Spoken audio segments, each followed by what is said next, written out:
సంవత్సరములు 175. అబ్రహాము నిండు వృద్ధాప్యమునకు వచ్చిన వాడై మంచి ముసలితనమున ప్రాణము విడిచి మృతి పొంది తన పితరుల యొద్దకు చేర్చబడెను. చూడండి, 175 సంవత్సరాలు దేవుడు బతికాడనమాట అబ్రహాము. మనం ఎప్పుడు చచ్చిపోతామో తెలీదు, అవునా కదా? అయినా చాలా విధేయత. అప్పుడు టైంలో ఏంటి, డబ్బులు లేవా? డబ్బులు ఉన్నాయి, ఆస్తి ఉంది, అన్నీ ఉన్నాయి. అయినా వాళ్ళు ఏంటి, దేవుడికి భయపడ్డారు. దేవుడు నన్ను చూడండి, నేను ఏ తప్పు చేసినా చుట్టుపక్కల చూస్తాం. ముందు తప్పు చేసినప్పుడు ఎవరైనా నాకు తెలిసిన వాళ్ళు ఉన్నారా అని చెప్పి చూస్తూ ఉంటారు. కానీ పైన సృష్టికర్త నేను ఒకరు సృష్టించారే, నన్ను చూస్తున్నాడే అని ఆ కామన్ సెన్స్ ఉండదు, తెలుసు.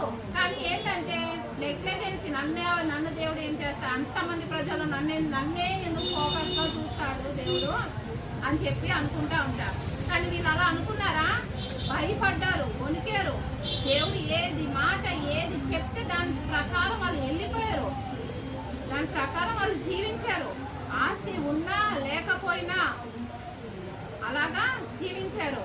ఈ దినాల్లో మనం వెనక్కి వస్తామో లేదో తెలీదు, కానీ పిచ్చలు విడిగా తప్పుడు అయిపోయింది. ఆ వెనక్కి ఎన్ని యాక్సిడెంట్స్ చూడట్లా.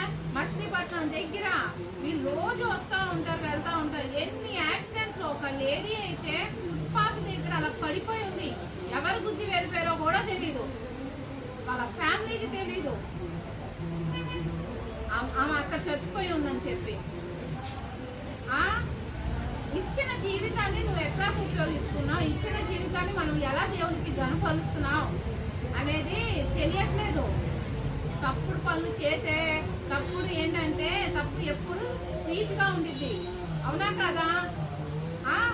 తప్పు చేసే కొద్దీ బాగుంటుంది, ఏముందిలే, ఎవరు చేయరు తప్పు, అందరి నీతి మాత్రం. ఆయన కృప పొందుకోవాలి. రక్షణ ఇచ్చాడు, మనకి జీవితాన్ని ఇచ్చాడు. ఒక క్షణం మనం ఇలా బతికి ఉన్నాము అంటే కేవలం ఆయన కృప చేతే.